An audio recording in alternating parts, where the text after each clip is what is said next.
এখানে আমি আদা বাটা, রসুন বাটা, পেঁয়াজ বাটা দিয়ে নিয়েছি,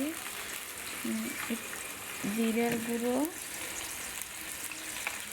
ভিডিওটি বড় হয়ে যায় তাই আপনাদেরকে দেখাতে পারলাম না। মশলাগুলো সুন্দরভাবে কষানো হয়ে গেছে। এখন আমি এর ভিতরে কিছু বেগুন দিয়ে নেব।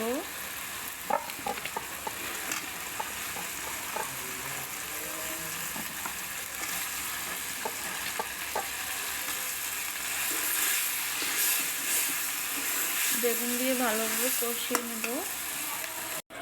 বেগুনগুলো সুন্দরভাবে কষিয়ে নিচ্ছি। এখন আমি ঝোল দিয়ে নেব।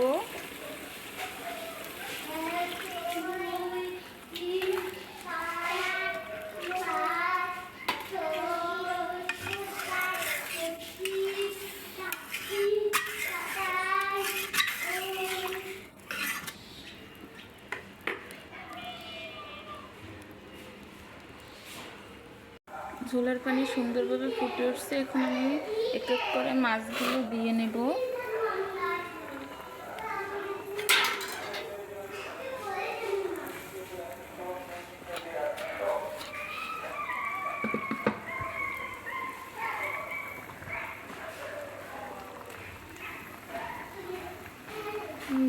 এখন আমি মাছগুলো দিয়ে নিচ্ছি।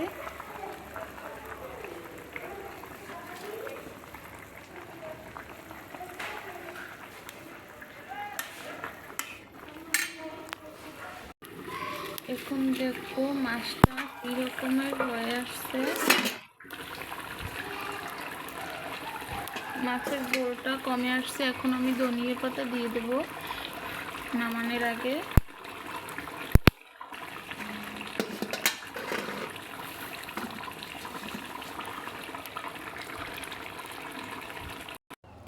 এই দেখুন আমার তেলাপিয়া মাছ রান্নার ভুনাটা কত সুন্দর কালার আসছে। দেখুন,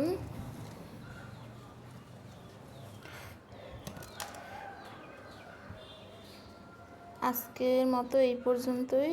আপনারা সবাই পাশে থাকবেন। আবার আসবো নতুন কোনো ভিডিও নিয়ে। আল্লাহ হাফেজ।